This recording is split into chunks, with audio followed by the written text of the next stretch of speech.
Assalamualaikum warahmatullahi wabarakatuh. Nah, Sebelumnya saya ingin bertanya, suaranya sudah cukup jelas, nggih? jelas Neng. Alhamdulillah.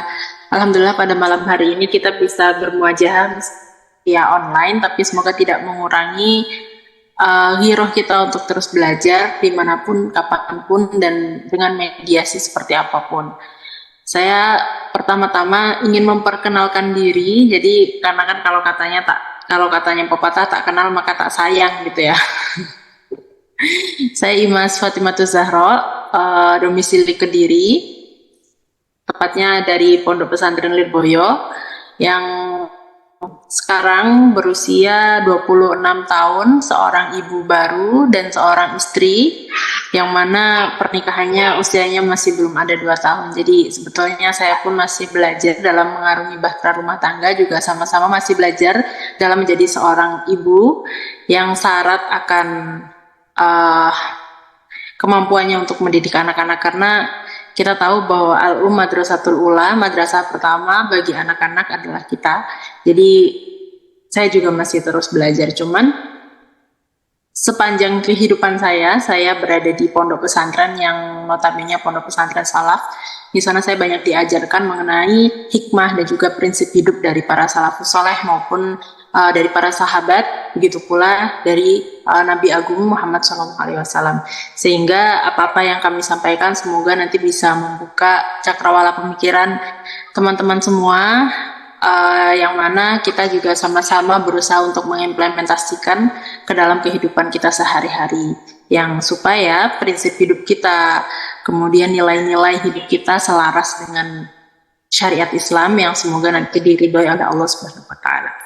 Karena sekarang itu banyak sekali ilmu-ilmu baru mengenai parenting, mengenai kesehatan mental, mengenai psikologi, itu banyak sekali.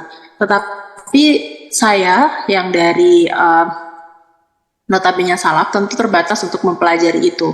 Namun setelah beberapa bulan, mungkin hampir 1 tahun, saya mulai concern dalam hal itu. Saya membaca banyak buku, banyak jurnal mengenai kesehatan mental, mengenai parenting, mengenai apa sih yang melatar belakangi anak-anak sekarang ini memiliki perilaku-perilaku yang cenderung menyimpang, karena kita tahu kasusnya itu sangat banyak sekali anak-anak sekarang yang mohon maaf hamil di luar nikah, pacaran, gaya berpacarannya sudah amat memprihatinkan, yang mana banyak juga pernikahan-pernikahan yang gagal di tengah jalan. Itu sebetulnya apa yang melatar belakangi, sehingga saya mulai mempelajari dari berbagai disiplin keilmuan yang ternyata secara prinsipal, secara substansial itu sudah diajarkan di dalam syariat kita, yang sesuai dogma-dogmanya itu yang saya dapatkan dari dulu. Saya diajari dari dulu itu penjabarannya dibuka sekarang oleh ilmu-ilmu yang kita ketahui hari ini sebagai ilmu psikologis, ilmu parenting, dan ilmu-ilmu yang lain.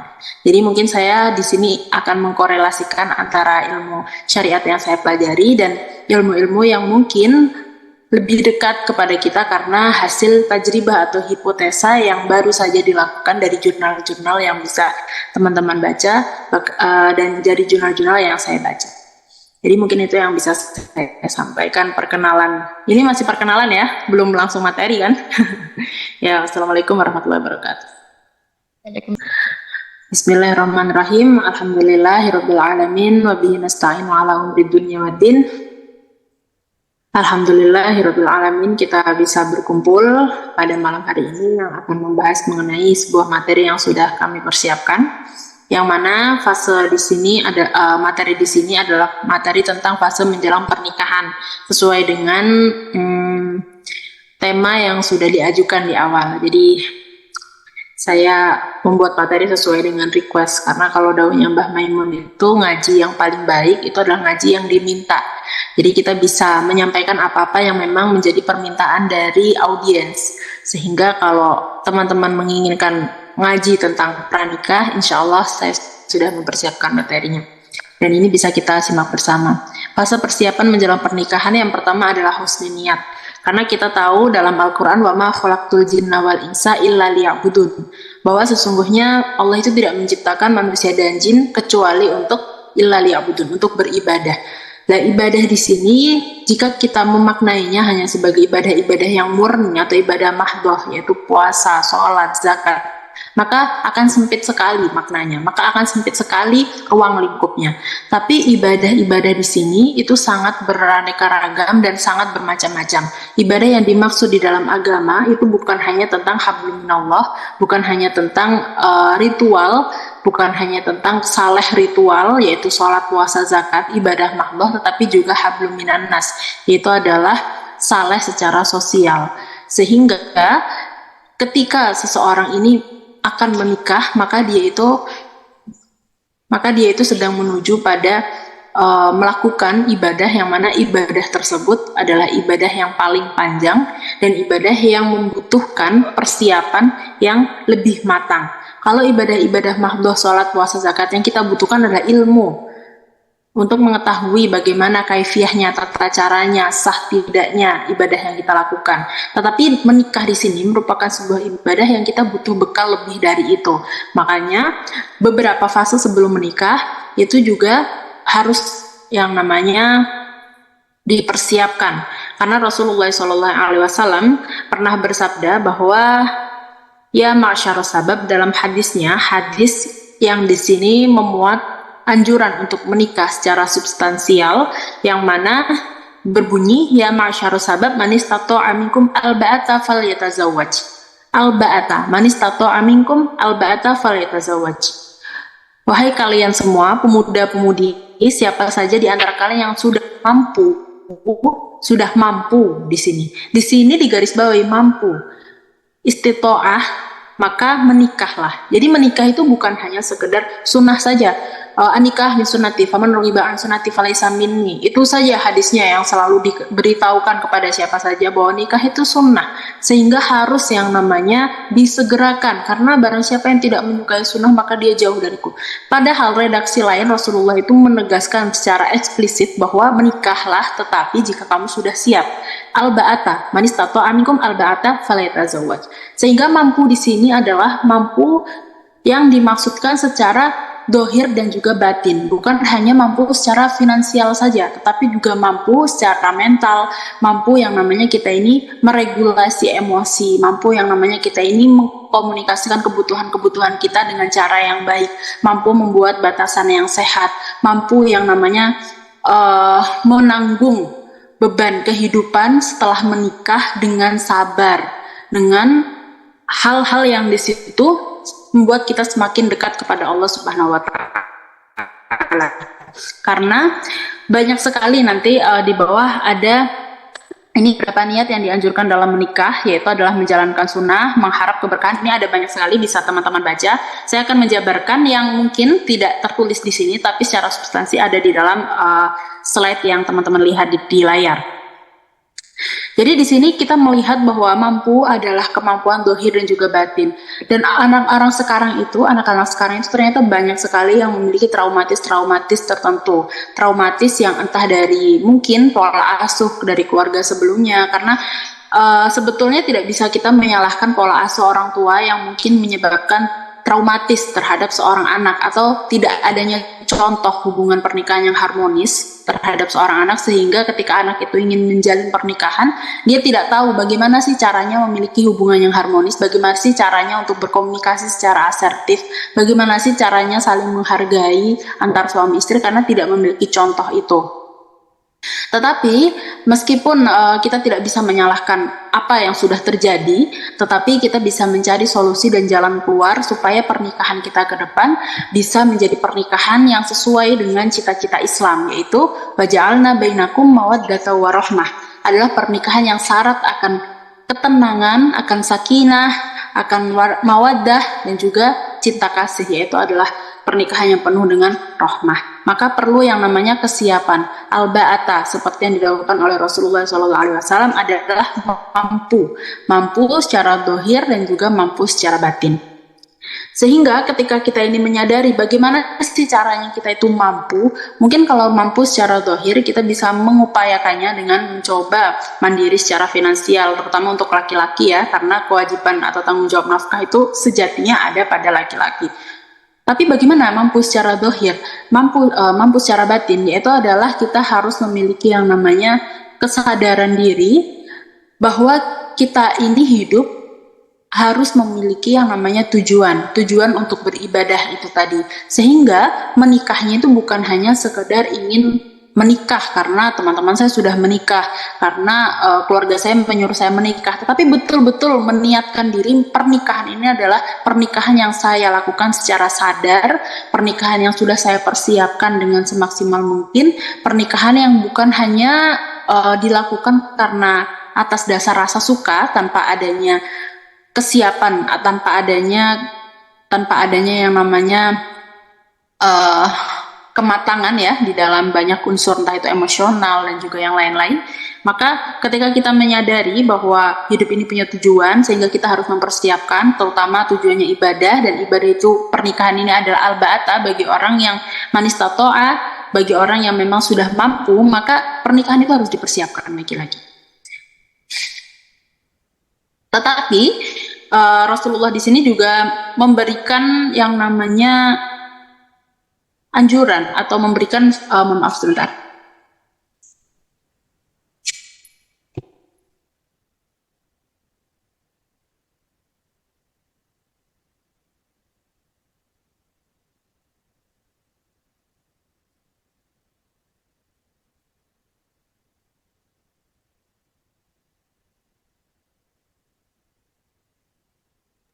Mohon maaf, ada sedikit gangguan.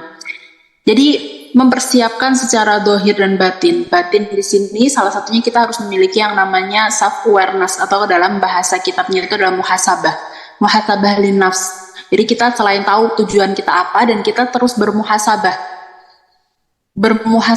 terus mengoreksi diri sendiri. Apa nih yang kurang dari diri saya? Apa nih yang harus saya persiapkan? Apa yang mungkin bisa saya lakukan untuk sampai kepada pernikahan yang lebih signifikan, yang sesuai dengan cita-cita Islam? Kira-kira apa yang bisa saya lakukan? Ketika kita menyadari ada hal-hal yang perlu diperbaiki di dalam diri kita, dan kita terus belajar untuk memperbaiki hal tersebut. Kita harus belajar untuk mengembangkan diri. Kita terus memahami apa sih trauma-trauma yang saya alami, apa triggernya, apa pemicunya ketika saya ini emosi, apa pemicunya, apa yang menyebabkan saya emosi, apa yang membuat saya ini bersikap reaktif. Itu apa? Kita terus mempelajari itu, kita terus mencari ke dalam diri kita, dan kita membuat memahami. Ketika kita sudah memahami diri kita, maka kita akan paham apa solusinya. Dan ketika solusi bisa kita temukan, kita akan lebih mampu menghadapi badai di dalam pernikahan nanti saat kita sudah mampu menghadapi emosi yang kita rasakan. Karena saya lupa oleh seorang Habib itu pernah, tapi saya lupa Habibnya. Beliau dari Yaman, pernah di suatu seminar daurah di pondok itu dikatakan, di pondok ketika saya sedang sekolah dulu, ketika saya sedang mondok dulu, beliau tuh pernah memaparkan demikian, bahwa ada beberapa laki-laki yang tidak layak untuk dijadikan suami. Beliau langsung berkata secara eksplisit demikian. Seperti yang pertama adalah seorang laki-laki yang memiliki temperamen yang tidak baik. Ini berarti seseorang yang tidak bisa mengatur emosinya. Orang yang di situ dia tidak mampu untuk yang namanya meregulasi emosinya. Dia jarang sekali muhasabah. Dia selalu memproyeksikan kesalahan-kesalahan itu pada sesuatu di luar dirinya tanpa mau mengoreksi diri sendiri. Ada masalah sedikit, langsung reaktif, langsung emosi, langsung temperamen. Ini adalah seseorang yang tidak layak dijadikan suami, kata beliau begitu. Itu kriteria seorang laki-laki. Begitu juga untuk seorang perempuan. Bagi seorang perempuan, meregulasi emosi, manajemen emosi, mempersiapkan diri, mematangkan diri, itu adalah sesuatu yang harus kita lakukan, karena kita nanti akan mendidik seorang anak.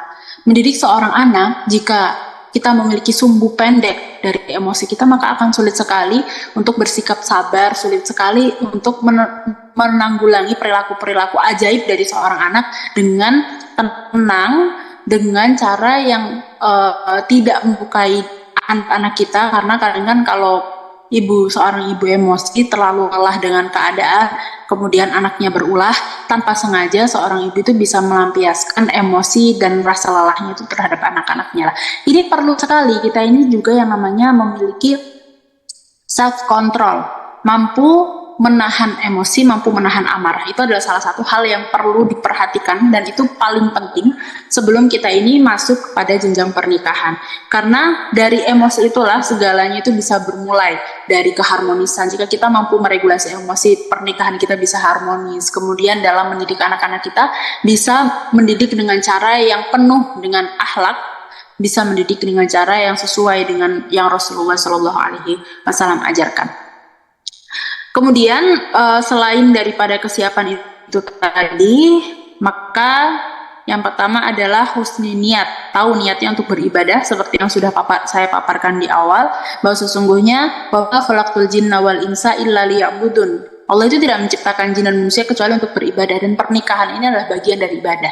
Jadi bukan hanya untuk mencari kebahagiaan. Meskipun cita-cita Islam itu adalah waja'alna bainakum mawaddatan warahmah. Cita-cita Islam dalam pernikahan itu adalah sakinah mawaddah warahmah, ketenangan dan juga cinta kasih, saling mengasihi, saling memberikan ketenangan. Tetapi bukan berarti kita ini menuntut satu sama lain untuk terus membahagiakan. Justru pernikahan ini sebuah bonding antara suami dan istri supaya lebih mampu menghadapi dunia ini dengan kuat, dengan seseorang yang memberikan support dohir batin, sehingga pernikahan ini harus pula diupayakan menjadi pernikahan yang harmonis, pernikahan yang sesuai dengan cita-cita Islam, dengan cara memperbaiki niat, memperbaiki diri, mempersiapkan diri.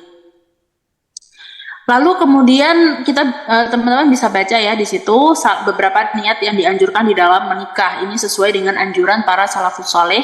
Yang pertama menjalankan sunnah Nabi, mengharap keberkahan, keturunan atau keturunan yang soleh atau solehah, dan mencari syafaat jika anak meninggal di waktu kecil, karena memang itu ada syariatnya. Kalau sekarang dikatakan bahwa banyak sekali orang-orang yang memilih untuk child free, atau orang-orang yang memilih, yang mempertanyakan kenapa sih kok harus sudah membebani anak dengan ekspektasi supaya menjadi soleh dan kita didoakan. Kenapa kita tidak ikhlas saja dalam mendidik anak-anak kita? Bukan masalah kita ini karena begini, karena pemikiran orang-orang barat, orang-orang yang sekuler itu, mereka itu self-centered, jadi berpusat terhadap diri sendiri. Segala sesuatu itu dianggap sebagai apa yang menguntungkan dan apa yang tidak menguntungkan. Sehingga ketika kita memahami sebuah syariat yang memang sudah diturunkan bahwa mengharap keberkahan doa, mengharap keturunan yang soleh-soleh itu adalah sesuatu yang sangat baik, mengharap keturunan yang mampu meneruskan sujud kita, yang mampu meneruskan iman kita kepada Allah, itu merupakan sesuatu yang memang diijabahi di dalam syariat kita, dan memang sesuatu yang sudah harusnya kita niatkan. Tetapi ketika banyak sekali pemikiran-pemikiran sekuler yang menjajah hal itu, maka penting sekali untuk meningkatkan iman kita kepada Allah, penting sekali untuk meningkatkan pemahaman kita bahwa hikmah daripada memiliki anak soleh itu sangat besar sekali. Bukan berarti kita menuntut anak kita untuk berbuat baik kepada kita nantinya setelah kita ini mampu mengurusnya.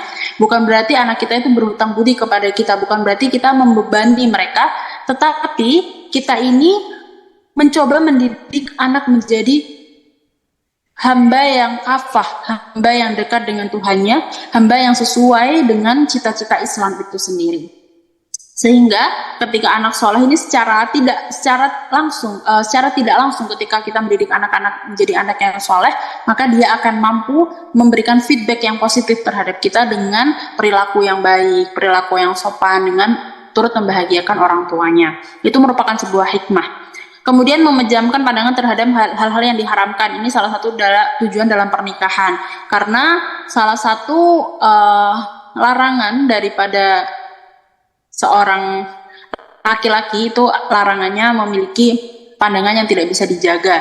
Salah satu anjurannya adalah ghadul basar, ataupun menjaga pandangan, menjaga hal yang diharamkan. Kalau sudah punya istri, maka dia akan lebih sakinah, dia akan lebih mampu melakukan itu. Yaitu melakukan menjaga dari pandangan, dari hal-hal yang diharamkan. Kemudian menjaga kemaluan dari perbuatan zina, menghibur diri dan bercengkrama bersama pasangan. Ini juga merupakan sesuatu yang dianjurkan atau muktabaroh, diniatkan untuk menikah. Memiliki teman untuk bercerita, memiliki teman untuk curhat, itu merupakan sesuatu yang dilegalkan di dalam agama, termasuk salah satu niat daripada menikah. Menghibur diri dengan bercengkrama bersama pasangan agar pikiran fresh dan menambah semangat beribadah. Karena kalau katanya psikolog, dikatakan bahwa sesungguhnya pernikahan itu nantinya yang tersisa hanya dua orang yang saling mengobrol di masa tua. Sehingga carilah seseorang yang di situ bisa kita ajak berkomunikasi, carilah seseorang yang dengan mengobrol kita bisa bahagia, kita bisa menambah semangat dalam melakukan segala sesuatunya. Kemudian saling belajar mengajarkan hal-hal yang bermanfaat bersama pasangan, memperbanyak anak agar panji-panji azwajah bertambah kokoh. Kemudian membahagiakan Nabi dengan memperbanyak generasi umat Muhammad yang dibanggakan beliau kelak di hari akhir. Karena memang Nabi itu nanti ketika di akhir kiamat akan dibandingkan jumlah umatnya dengan nabi-nabi yang lain. Ketika umat Nabi Muhammad ini semakin banyak, maka Nabi itu akan semakin bahagia. Cuman banyaknya ini juga harus diimbangi dengan kualitas, bukan hanya sekedar banyak, tapi juga harus berkualitas. Kemudian menafkahi keluarga dan birrul walidain. Lalu selanjutnya adalah fase ta'aruf. Jadi dalam pernikahan itu ada yang namanya beberapa fase sebelum masuk kepada akad nikah. Yang pertama adalah fase niat, mempersiapkan diri, karena man istata'a al-ba'ata falyatazawwaj. Barang siapa yang sudah istitoah, yang sudah mampu, maka baru kamu boleh menikah. Jadi yang pertama mempersiapkan diri, yang kedua adalah fase ta'aruf. Fase ta'aruf, setelah itu fase khitbah, baru fase akad nikah. Fase ta'aruf dan khitbah ini adalah fase yang tidak sunnah untuk disiarkan. Tetapi akad nikah itu adalah sunnah disiarkan, bahkan sunnah dibikinkan yang namanya walimah. Maka walimatul arus itu adalah perkara yang memang disunnahkan. Rasulullah ketika mendapati sahabat menikah, maka beliau mengutus sahabat untuk membuat pesta, ibaratnya membuat pesta yang dinamakan walimatul arus ataupun pesta resepsi pernikahan. Jadi sebelum akad nikah ada yang namanya ta'aruf, ada yang namanya khitbah. Fase ta'aruf di sini dalam fikih klasik dikatakan bahwa tujuannya adalah saling mengenal nih dengan tujuan meminang atau melamar dalam upaya mencari kesepahaman demi menuju jenjang pernikahan dalam Islam ini diperbolehkan. Sehingga tujuan dari fase ta'aruf di sini memang awalnya niatnya itu memang ada unsur menuju kepada pernikahan, kan hanya kenal-kenal saja. Kalau kenal-kenal saja nggak jelas mau kemana, itu nanti masuknya kepada ayat wala taqrabuz zina atau konsep berpacaran ya, kalau tanpa tujuan yang jelas, hanya ingin saling menunjukkan atensi kasih sayang, hanya ingin saling membanjiri satu sama lain dengan hal-hal yang di situ berbau romansa-romansa yang tidak. Nah, ta'aruf di sini maksudnya adalah saling mengenal untuk bisa menyatukan prinsip daripada calon suami ataupun calon istri, atau saling mengetahui kebiasaan masing-masing, saling menjalin komunikasi yang sekiranya komunikasi tersebut bisa membuat kita pernikahan nanti menjadi lebih mudah. Nah, di sini dikatakan dalam kitab Tadhib fi adilati matan ghayah wa takrib, 4 dari 7 pandangan laki-laki terhadap perempuan yang diperbolehkan itu salah satunya adalah dalam fase ta'aruf, yaitu memandang muka dan juga telapak tangan. Ini dalam fikih klasik. Maksudnya ta'aruf ini selain adanya komunikasi, tapi juga diperbolehkan untuk memandang satu sama lain. Kalau di Timur Tengah, itu kan orang-orang kebanyakan pakai cadar ya. Kalau di Indonesia ini kan menggunakan mazhab Hanafiyah, sehingga muka dan tangan itu bukan dianggap aurat, sehingga tidak apa-apa dibuka. Tapi kalau di Timur Tengah ini menggunakan mazhab Syafi'iyah, mengatakan bahwa aurat perempuan dalam sholat, di luar sholat, itu adalah seluruh tubuh, sehingga menggunakan cadar. Nah, dalam proses ta'aruf, maka diperbolehkan membuka cadarnya dan mempersilahkan calon suaminya melihat muka dan juga telapak tangannya. Dalam beberapa kitab dijelaskan siri daripada garis telapak tangan itu bisa dibaca. Sehingga kenapa sih kok harus boleh melihat wajah dan telapak tangan? Karena kalau wajah ini bisa menunjukkan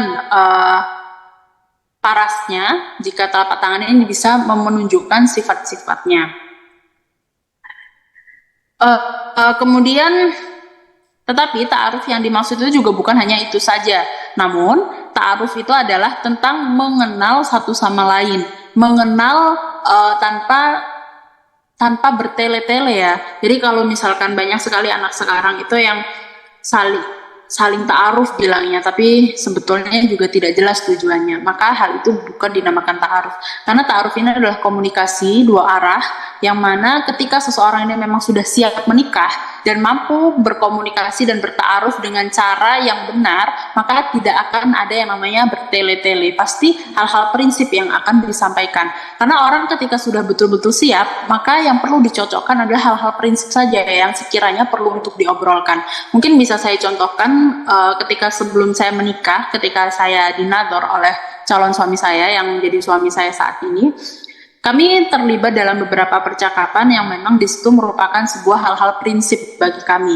Saya bertanya, beliau itu mencari istri seperti apa, dan ketika saya nanti menikah, saya tetap diperbolehkan untuk keluar rumah, untuk menimba ilmu, atau untuk misalkan ketika saya dapat undangan, apakah saya tetap boleh. Saya menanyakan hal itu, dan itu diijabahi oleh calon suami saya sampai sekarang. Jadi itulah hal prinsip yang menurut saya perlu saya utarakan, perlu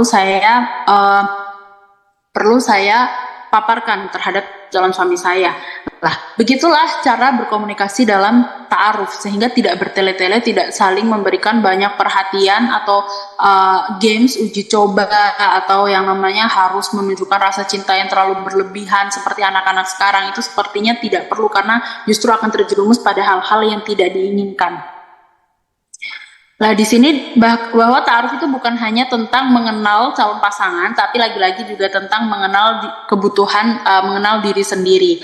Yang pertama, mengenal kebutuhan diri. Yang kedua, memeluk dan berdamai dengan segala macam gejolak perasaan di masa lalu, termasuk perasaan terhadap orang-orang yang mungkin pernah ada di kehidupan sebelumnya, atau misalkan dari trauma-trauma yang dihasilkan oleh peristiwa-peristiwa di dalam hidup kita.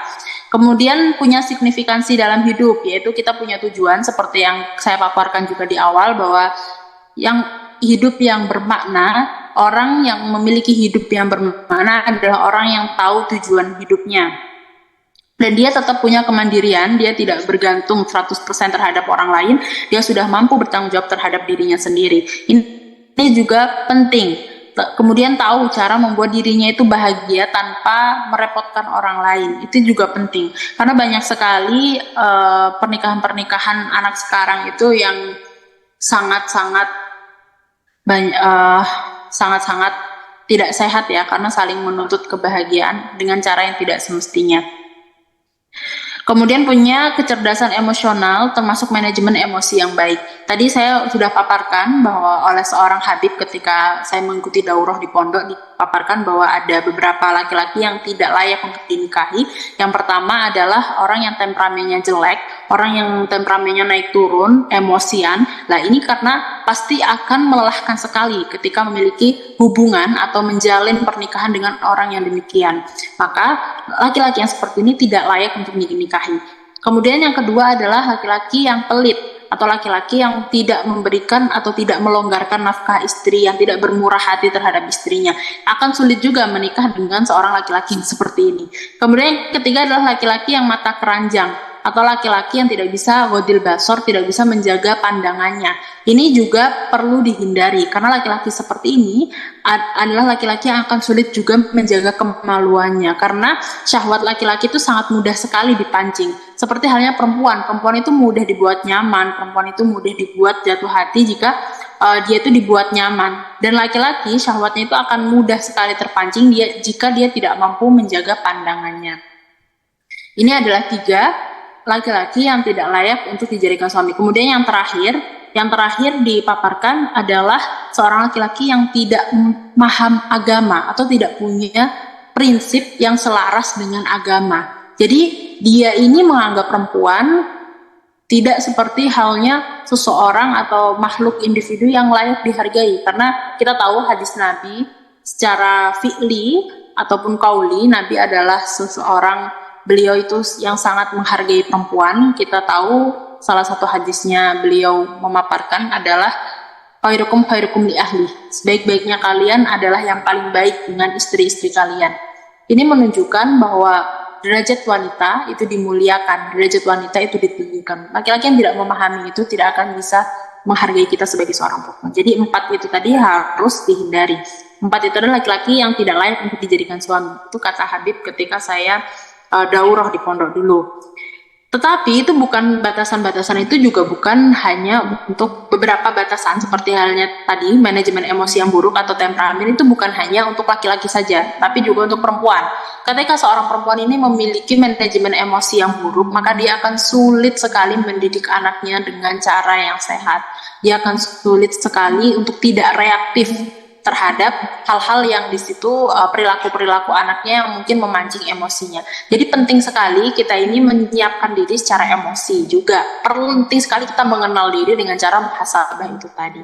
Apa sih yang membuat saya ini mudah emosi? Kenapa sih saya marah sedemikian hebat? Apa sih yang membuat saya itu sedih? Itu penting sekali kita koreksi. Penting sekali kita mencoba mengenal diri kita, bukan hanya ta'aruf dengan lawan jenis, dengan calon suami, tapi juga terus-menerus ta'aruf dengan diri kita sendiri. Dan proses ta'aruf itu bukan sebelum nikah saja, teman-teman. Proses ta'aruf ini adalah proses ta'aruf yang harus berlangsung seumur hidup. Karena orang ini dinamikanya naik turun. Ketika sudah menikah atau sebelum menikah, kita harus terus berusaha untuk memahami pasangan. Kita harus terus bersedia untuk memaklumi, untuk memahami, mencari tahu bagaimana sih karakter pasangan, kenapa sih pasangan kita melakukan ini, apa yang membuat pasangan saya seperti ini, apa yang membuatnya senang misalkan, bagaimana cara saya bisa melayaninya dengan baik, bagaimana cara saya bisa mengkomunikasikan kebutuhan saya dengan tanpa menyinggungnya, bagaimana waktu yang tepat yang sehingga apa yang saya minta ini bisa diterima dengan baik, misalnya ketika suami saya tidak terlalu capek. Ini penting sekali untuk kita pelajari. Jadi proses ta'aruf itu sebetulnya sejatinya bukan hanya sebelum menikah saja, tetapi juga sampai akhir hayat. Selama pernikahan itu kita harus bersedia untuk memahami pasangan kita, memahami kebutuhan-kebutuhannya, memahami apa yang harus kita lakukan, apa yang melatar belakangi segala tindak tanduknya, sehingga kita tidak reaktif, kita tidak sumbu pendek. Ketika kita mau berusaha memahami apa sih yang membuat pasangan kita melakukan ini, kenapa sih dia begitu, maka saat kita paham, kita tidak akan ngejudge, kita tidak akan menghina, atau kita tidak akan melontarkan kata-kata yang mungkin menyakitkan. Kita memahaminya dan kita berusaha mengkomunikasikannya ketika memang hal itu perlu dikomunikasikan, atau menerimanya ketika memang hal itu sesuatu yang tidak bisa diubah. Lalu kemudian di sini ada batasan ta'aruf dengan calon suami, yakni batasan-batasannya itu yang penting tidak sampai tidak sampai wala taqrabuz zina ya. Bisa dibaca sendiri. Yang penting sebetulnya kita sendiri tahu lah mana sih gestur-gestur dan seperti apa sih yang seharusnya dihindari, apa sih yang memancing, apa yang tidak memancing. Itu kita tahu ketika kita mengetahui tujuan kita dengan jelas menuju ke pernikahan. Pasti tidak akan melakukan hal-hal yang bisa merusak marwah calon istri kita, begitu juga marwah calon suami kita. Kemudian poin-poin anjuran yang hendaknya diperhatikan dalam proses ta'aruf sebagai perempuan kepada laki-laki. Yang pertama adalah tujuan menikah termasuk menyatukan visi dan misi. Penting sekali. Menyatukan visi dan misi, menyatukan nilai-nilai ataupun prinsip yang kita punya itu penting sekali. Sangat penting sekali. Karena apa? Karena bahkan di dalam fikih itu ada yang namanya konsep kafa'ah. Konsep kafa'ah ini bukan sebuah konsep yang menjadi syarat sah nikah, tetapi itu adalah sebuah anjuran daripada ulama, sebuah konsep syariat yang ditawarkan supaya mempermudah keharmonisan rumah tangga nantinya. Karena ketika kita menikah dengan seseorang yang sangat berbeda secara prinsip, itu akan sulit sekali dijalani. Makanya konsep kafa'ah ini penting untuk diterapkan. Meskipun kafa'ah ataupun sekufu di sini banyak sekali khilafiyah di antara para ulama. Yang pertama yang dimaksudkan dari kafa'ah ini oleh sebagian ulama adalah status sosial, ataupun orang-orang yang misalkan di situ memiliki status sosial tertentu harusnya dibersamakan dengan orang-orang yang tidak jauh status sosialnya dengan dia. Ini menurut sebagian ulama. Sebagian lagi mengatakan konsep sekufu di sini adalah orang yang sekufu hartanya, jadi gaya hidupnya tidak jauh berbeda, sehingga tidak jomplang, sehingga tidak saling menghinakan ataupun tidak saling merendahkan ketika nanti terjadi konflik terhadap salah satu keluarga masing-masing ya, karena berada di tempat yang sama, yaitu adalah kafa'ah. Yang kedua ini adalah kafa'ah mengenai harta ataupun gaya hidup. Yang ketiga adalah ilmu, kafa'ah secara keilmuan. Jadi secara keilmuan misalkan santri dengan santri, orang yang tahu agama dengan yang tahu agama, seperti itu. Ini para ulama. Ini adalah konsep yang ditawarkan oleh para ulama. Kemudian yang keempat adalah kafaah secara seluruhnya. Jadi kafaah seluruhnya itu harus kafaah, entah itu gaya hidup, entah itu dari harta, entah dari keilmuan. Ini harus kafaah semua. Ini menurut sebagian ulama pula. Jadi banyak sekali perbedaan-perbedaan yang ditawarkan dalam konsep kafaah ini. Tetapi secara substansial, kafaah di sini adalah seseorang yang satu visi dan misi, seseorang yang memiliki core values yang sama di dalam hidup. Jadi dia sama-sama menghargai agama sebagai puncak tertinggi, sebagai mandat tertinggi dari seseorang itu adalah orang yang baik agamanya, sama-sama menghargainya. Karena akan sulit ketika misalkan yang satu ini tidak terlalu menganggap agama itu sesuatu yang harus betul-betul kita pegang teguh, yang satunya sangat menjunjung tinggi nilai-nilai yang ataupun syariat yang ditawarkan oleh agama kita, syariat yang sudah dibebankan kepada kita semua. Itu akan sulit untuk menyatukan itu, karena kita tidak secara core values, kita tidak sama. Secara nilai inti kita tidak, secara value inti kita tidak sama, maka itu akan sulit sekali. Makanya kenapa pernikahan beda agama, ini selain perkara tauhid ya, pernikahan beda agama itu tidak diijabahi di dalam Islam. Karena apa? Karena secara prinsip saja, secara tauhid saja dia berbeda. Yang disembah aja beda, bagaimana dengan nilai-nilai yang ditawarkan, maka itu akan sangat sulit sekali untuk disatukan.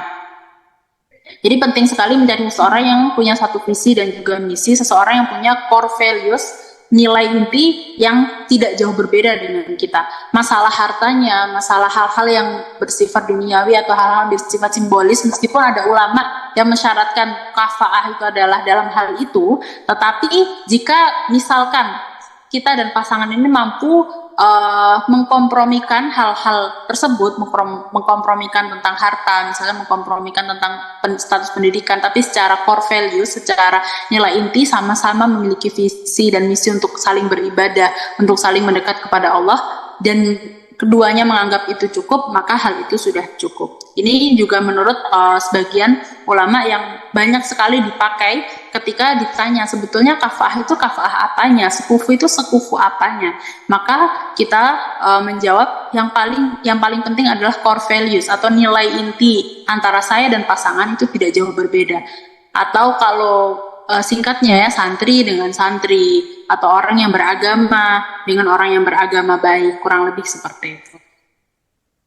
Kemudian selanjutnya adalah hitbah. Hitbah ini adalah meminang perempuan dilakukan sebelum akad nikah, di mana seorang pria meminang calon istrinya. Lah di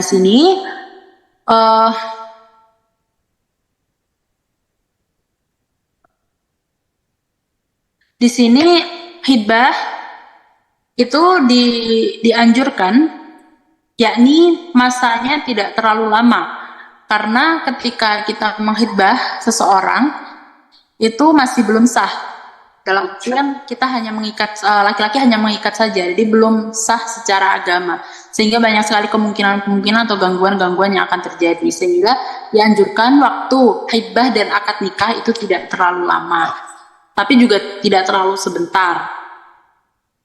Kemudian bagi calon suami istri harus menyadari bahwa statusnya hanya calon, sehingga tetap menjaga pergaulan, tidak berlebihan, tetap menjaga yang namanya marwah diri, tidak memberikan sesuatu yang belum semestinya. Kemudian selama pertunangan kedua calon itu belum mahram, sehingga tidak boleh menyentuh ataupun bepergian, hanya berduaan saja. Kemudian jika memang ada tradisi yang mengharuskan untuk bertunangan, maka diperbolehkan asalkan tidak keluar dari koridor syariat, dalam artian itu tadi, tidak sampai yang namanya berpegangan tangan ataupun bepergian hanya berduaan. Mungkin ini kalau anak sekarang itu sudah tidak kondang ya, anak sekarang itu sudah ketika masih bertunangan itu sudah biasa bergoncengan bersama, maka penting sekali kita beritahu bahwa hal itu seharusnya tidak dilakukan karena masih dalam fase pertunangan, belum pernikahan.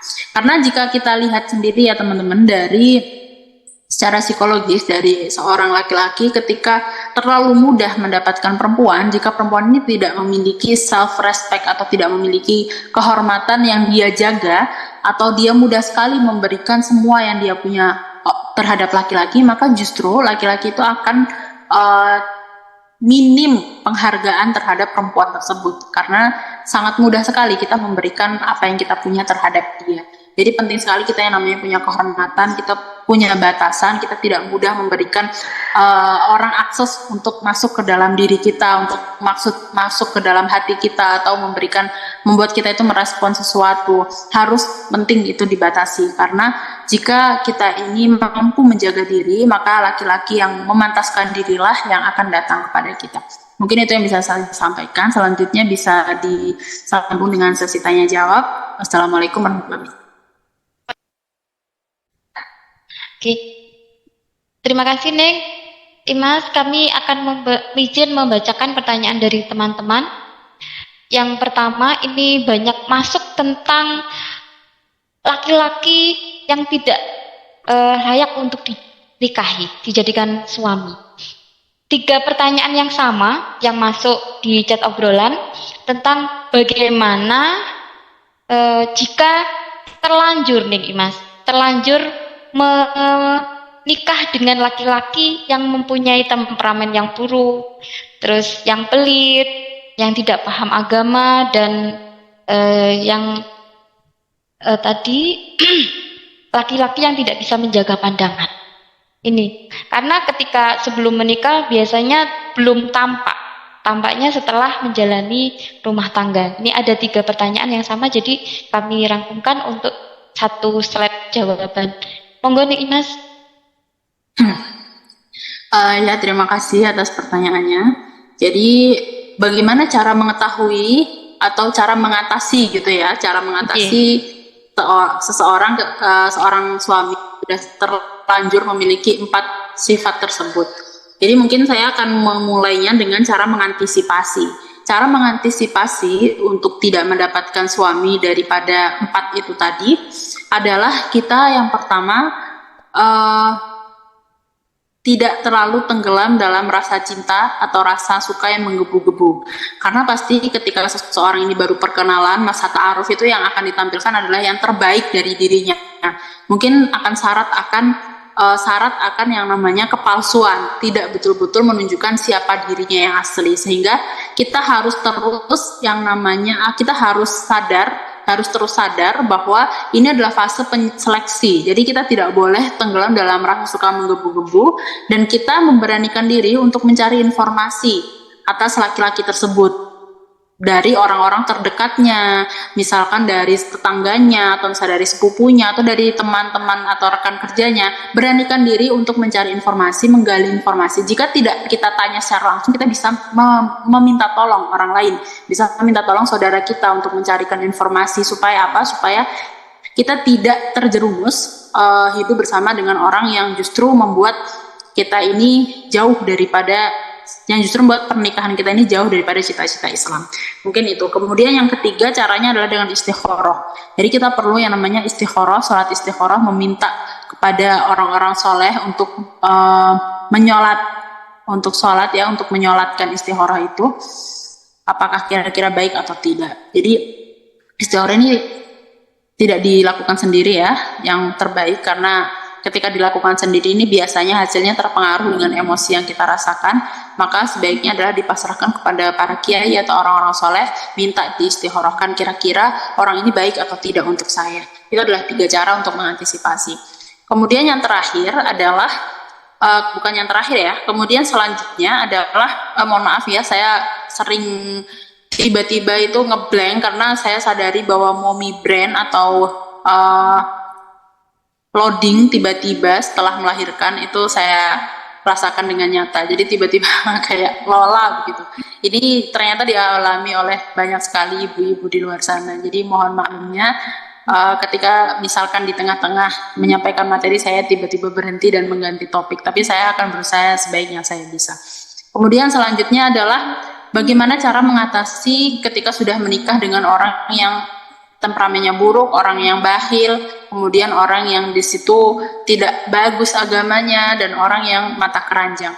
Jadi memang banyak sekali istri-istri, bahkan di dalam Al-Quran dikatakan saat Sayyidah Asiyah itu adalah perempuan yang salihah, tapi beliau ini bersuamikan Fir'aun. Jadi banyak sekali perempuan yang salihah bersuami orang-orang yang dolim, orang-orang yang fasik, orang-orang yang di situ justru bukan orang-orang yang baik. Jadi teman-teman, memang untuk fase dalam pernikahan ini mempersiapkan diri dengan betul-betul ta'aruf, melakukan ta'aruf itu sangat penting ya. Seperti yang disampaikan Mas, bahwa proses ta'aruf tidak harus dilakukan sendiri, juga bisa bertanya ke kerabatnya, ke tetangga, ke teman-teman. Dan bukan si perempuan yang mencari tahu, bisa meminta tolong ke saudara atau siapa untuk agar tidak mendapati dan tidak menikah dengan empat laki-laki yang dilarang, yang dihindari untuk dinikahi. Mas, monggo dilanjutkan. Terima kasih sudah.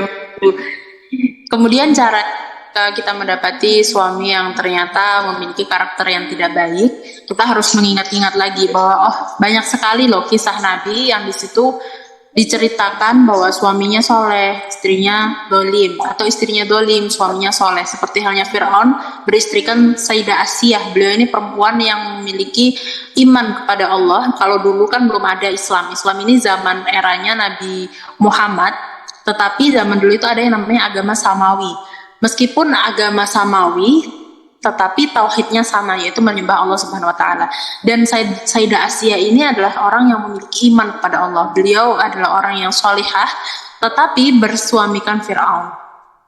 Maka di sini Allah itu memberikan kebijaksanaannya bahwa sesungguhnya meskipun suami istri, tetapi hisabnya sendiri-sendiri. Bahwa istri yang soleh akan dihisab sebagaimana kesolihahannya, istri yang solihah akan dihisab sebagaimana kesolihahannya, dan suami yang soleh akan dihisab sebagaimana kesolihannya. Begitu pula sebaliknya, istri yang solihah itu istri yang solihah, kemudian suami yang dolim, maka akan dihisab sendiri-sendiri. Suami yang dolim itu akan mendapatkan hisabnya sendiri, dan istri yang solihah akan mendapatkan hisabnya sendiri. Jadi ketika kita melakukan segala sesuatu itu tidak tergantung terhadap suami kita. Kita baik, tetapi dianggap buruk oleh suami kita. Justru dibalas buruk oleh suami kita. Berarti kita akan mendapatkan pahala sebagaimana kebaikan kita, dan suami kita akan mendapatkan dosa sebagaimana keburukannya. Itu adalah prinsipnya. Sehingga kalau kata pepatah Jawa, neroko anut surga tutut. Ini daripada suami istri itu sama sekali tidak relevan ya, karena di dalam agama banyak sekali contoh. Nabi Nuh ini adalah seorang nabi yang soleh, memiliki istri yang tidak mau diajak naik ke perahu, tidak mau beriman kepada Allah, memiliki anak yang juga sama, durhaka, tidak mau beriman kepada Allah. Tetapi Nabi Nuh ini memiliki hisabnya sendiri, istri dan anaknya juga memiliki hisabnya sendiri. Lalu kemudian bagaimana cara mengatasinya? Pada prinsipnya yang pertama, kita itu sebetulnya tidak bisa merubah orang lain kecuali dia mau berubah. Jadi kita tidak bisa mengubah seorang suami atau seorang laki-laki atau siapapun. Kita tidak bisa merubah orang lain kecuali dia sendiri mau berubah. Tapi kita bisa menjadi inspirasi dari perubahannya. Kita bisa membuat seseorang ini mau untuk melakukan sesuatu yang lebih baik, mau untuk berubah menjadi lebih baik dengan cara-cara tertentu. Kalau pada prinsipnya seorang laki-laki itu suka dihargai, tidak suka dibantah. Makanya kenapa dalam Islam ini keharusan seorang istri adalah taat kepada suaminya, meskipun tunduknya ini bukan tunduk mutlak ya, bukan tunduk tanpa kompromi, tetap boleh ada kompromi atau komunikasi. Ketika misalkan dirasa satu peraturan dari suami tidak nyaman, sang istri boleh mengajukan banding, ibaratnya boleh untuk meminta keringanan. Jadi ketundukannya bukan ketundukan mutlak, tetapi secara substansial yang dimaksud adalah seorang istri harus menghargai suaminya, karena suami, seorang laki-laki itu diciptakan dengan ego yang sangat tinggi, diciptakan dengan keakuan yang sangat tinggi, terutama di hadapan perempuan. Dia ini butuh sekali untuk yang namanya dihargai, sehingga ketika kita mendapati seorang suami yang kurang baik memperlakukan kita, maka setiap kali dia memperlakukan kita dengan baik, meskipun itu hanya sedikit, meskipun itu effortnya hanya sedikit atau upayanya hanya sedikit, maka kita harus berusaha untuk mengapresiasinya, berusaha untuk terus berterima kasih terhadap apa yang dia beri, berusaha untuk terus mempercayai dia, kemudian mengungkapkan kebutuhan-kebutuhan kita dengan cara yang semakin meninggikan kelaki-lakiannya, dalam artian kita tidak meminta dengan cara aku minta ini, aku minta itu, tidak, tetapi kita mengatakannya dengan cara yang bisa diterima, dengan cara yang baik. Misalkan, Mas, aku suka deh kalau misalkan jenengan belikan aku ini. Hal-hal seperti itu, cara seperti itu harus kita coba, bukan dengan cara yang menyuruh-nyuruh atau dengan cara yang di situ membuat seorang laki-laki itu merasa tergores ya harga dirinya. Jadi penting untuk terus menghargai sedikit apapun upaya yang dia lakukan untuk kita. Karena dengan dihargai, seorang laki-laki itu akan muncul keinginan memberi lebih banyak. Itu saya rasakan sendiri. Dari awal saya banyak sekali membaca tentang bekal-bekal bagaimana bersikap istri terhadap suaminya, bagaimana pernikahan yang harmonis itu, dan saya coba implementasikan di dalam pernikahan saya. Ketika suami saya melakukan hal sekecil apapun, saya mencoba berterima kasih, saya terus menunjukkan atensi saya terus menunjukkan rasa syukur saya. Dari situlah terus yang namanya berkembang pemberian-pemberiannya, semakin murah hati, semakin menunjukkan banyak upaya untuk membahagiakan istrinya.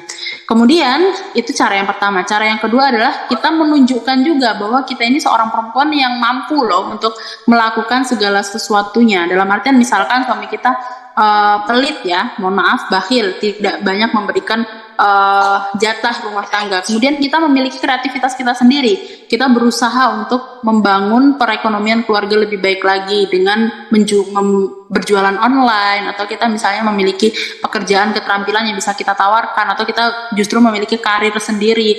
Kita tunjukkan kepada suami kita bahwa kita mampu, tapi kita juga harus menunjukkan rasa penghargaan kita terhadap suami kita. Jadi dengan kita mampu berkarya, dengan kita mampu menghidupi diri kita sendiri, bukan berarti kita diperbolehkan untuk menginjak-injak harga diri suami. Kita juga harus terus menghargainya, tetapi kita menunjukkan bahwa kita ini bisa. Dari situ seorang suami akan termotivasi, seorang suami itu akan memiliki keinginan bahwa istri saya aja bisa, saya harus lebih bisa daripada istri saya harus lebih bisa memberi lebih banyak daripada istri saya. Jadi penting sekali untuk memiliki yang namanya kemandirian, tapi juga penting sekali untuk terus menghargai suami. Mungkin itu dua cara yang bisa dilakukan. Kemudian kalau dari temperamen, meski sebetulnya ya, kenapa kok empat tadi ini diwanti-wanti untuk tidak dinikahi, karena ada kalanya itu merupakan sebuah watak itu memang sulit dirubah, tapi bukan tidak mungkin, memang sulit, sehingga ketika masih belum terlanjur sebaiknya dihindari, tapi kalau sudah terlanjur mungkin dua cara itu tadi bisa dicoba. Kemudian yang selanjutnya, jika menikah dengan seseorang yang temperamen, mungkin kita bisa mengajaknya untuk berdiskusi dengan di waktu-waktu yang memang dia ini lebih tenang. Biasanya seorang suami itu akan merasa lebih tenang ketika selesai berhubungan intim. Biasanya kan selesai berhubungan intim itu biasanya tertidur, tetapi setelah dia bangun dia akan merasa lebih fresh. Dari situ, waktu itulah bisa kita gunakan untuk berbicara dari hati. Kemudian yang selanjutnya saat berkendara. Jadi saat kita berada di sebuah kendaraan, dalam mobil, atau misalnya sedang berjalan sama, kita bisa saling ngobrol. Karena dari waktu itu ketika selesai berhubungan intim, ketika sedang berjalan, seorang laki-laki itu lebih mudah diajak berkomunikasi. Kemudian selesai makan ini juga akan waktu yang tepat dan lebih mudah untuk seorang laki-laki diajak berkomunikasi. Kurang lebih itu yang bisa saya. Terima kasih Neng Imas. Pertanyaan selanjutnya saya bacakan, G. Bagaimana sampai mana batasan perempuan mengikhtiarkan jodoh, dan bagaimana cara yang tepat dalam menunggu jodoh yang belum sampai? Saya sadar bahwa jodoh akan datang jika sudah waktunya, tapi terkadang ada saat di mana merasa gelisah akan belum hadirnya jodoh. Niki Neng, monggo. Ya, terima kasih atas pertanyaannya. Sebatas mana? Jadi sebetulnya dalam Al-Quran sudah diprinsipkan jodoh itu atau ibatul thayyibin, yang baik dapatnya baik, Jadi jodoh itu memang dicari, tetapi nyarinya jangan jauh-jauh. Nyarinya carilah ke dalam diri kita sendiri. Perbaikilah diri kita, naikkan kualitas diri kita, lakukan hal-hal yang bermanfaat. Dari situ, seorang perempuan itu akan mengundang laki-laki yang satu frekuensi dengan dia. Sehingga ketika seorang perempuan ini memiliki signifikansi dalam hidup, dia ini memiliki yang namanya ilmu, dia beretika baik, maka secara tidak langsung Allah itu akan datangkan laki-laki yang frekuensi dengan dia. Tetapi seorang perempuan ini juga tidak boleh desperate. Maksudnya desperate itu dalam artian kayak sangat menggebu-gebu mencari laki-laki, karena tidak fitrahnya seorang perempuan itu mengejar. Perempuan itu duduk diam, memaksimalkan potensi diri, nanti akan datang sendiri. Makanya tadi dikatakan bahwa Thayyibatul Thayyibin memang mencari, tetapi caranya bukan dengan mencari keluar kemana-mana. Caranya adalah carilah di dalam diri kita, perbaikilah diri kita, karena yang baik akan disandingkan dengan yang baik. Kemudian salah satu caranya juga adalah dengan meningkatkan kapasitas diri, melakukan hal-hal yang bermanfaat, terlibat dalam beberapa kegiatan sosial dan lingkungan yang positif. Karena ketika kita ingin mencari seorang pasangan yang positif, tentu saja mereka ada di lingkungan yang positif.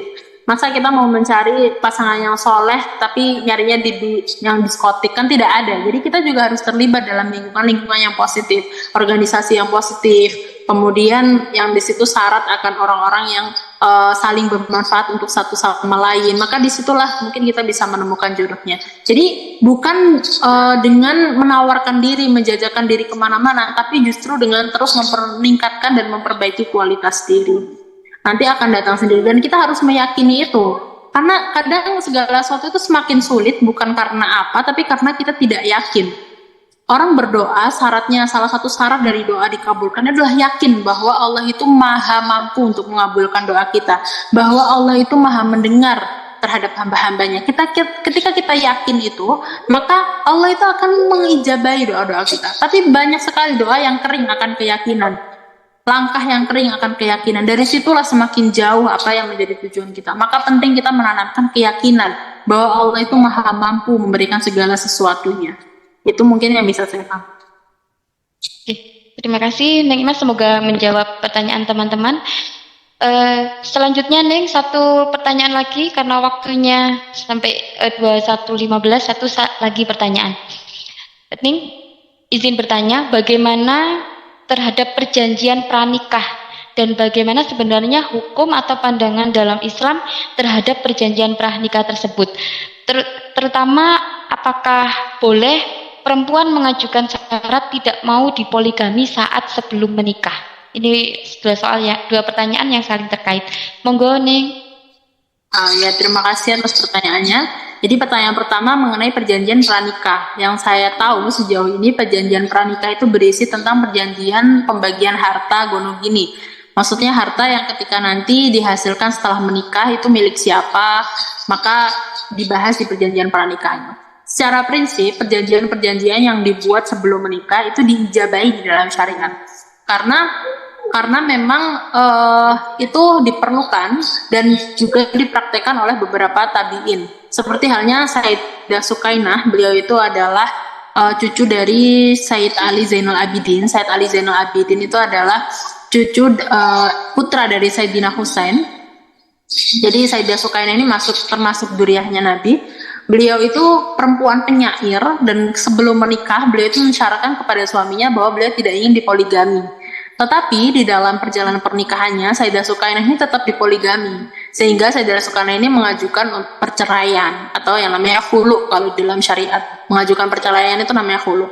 Nah, Sayyidah Sukainah ini mengajukan khulu karena memang tidak sesuai dengan perjanjian di awal bahwa saya tidak mau dipoligami, kok kamu poligami, ya kita sudah selesai. Maka itu bukan hal yang masalah, sehingga perjanjian pranikah di dalam syariat itu juga diperbolehkan. Tetapi pada prinsipnya pembagian nafkah di dalam agama ini murni kewajiban laki-laki. Sandang, pangan, dan papan itu adalah kewajiban laki-laki. Memberikan makanan yang layak untuk istrinya, pakaian yang layak, tempat tinggal yang layak, itu adalah kewajiban laki-laki. Sehingga apapun yang menjadi kebutuhan istri itu harus dipenuhi oleh laki-laki. Toh kalau misalkan seorang perempuan ini bekerja dan menghasilkan uang, itu murni adalah hak istri. rumah tangga, kebutuhan rumah tangga itu pada dasarnya tetap tanggung jawab laki-laki. Sehingga ketika misalkan nanti dalam pernikahan kok ada harta gono gini, misalnya suaminya bekerja, istrinya bekerja, maka sebetulnya itu tidak boleh digugat karena kalau suami punya harta, di dalam hartanya itu terdapat hak istri. Tetapi ketika istri punya harta, di dalam hartanya tidak ada hak suami. Sehingga perjanjian pranikah itu menurut saya, ya mungkin karena kasus sekarang sudah beraneka ragam ya, tetapi di dalam syariat Islam pada prinsipnya seperti itu. Suami tidak ada ikut campur di dalam harta istri, tapi di dalam harta suami ada yang namanya hak istri. Kurang lebih begitu. Oke, terima kasih atas penjelasannya, Neng Imas. Dan sesi pembahasan dan sesi pertanyaan sudah selesai, dan karena waktu yang sudah 21.11, jadi bisa kita akhiri untuk sesi pembahasan dan pertanyaan ini, Neng. Jadi kami ucapkan terima kasih atas kesempatan dan waktu yang sudah diberikan Neng Imas, dan apapun yang sudah disampaikan semoga menjadi ilmu yang bermanfaat.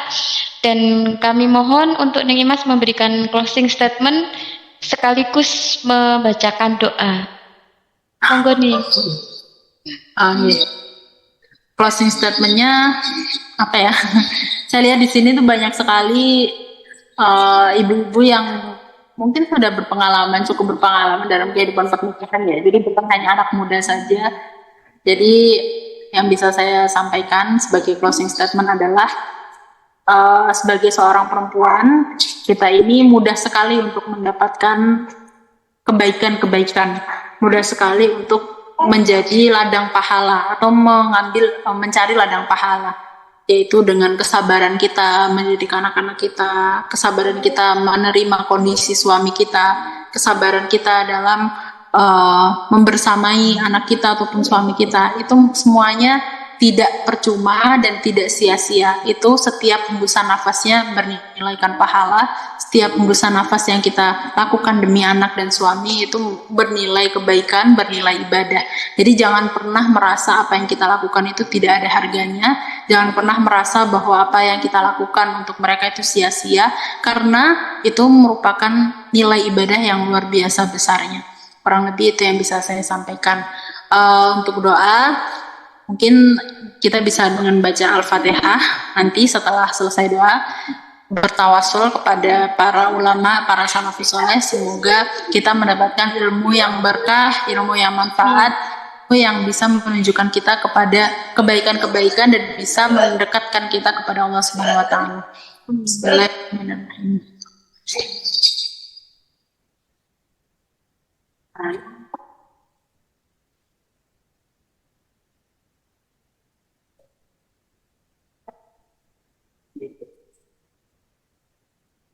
Al-Fatihah.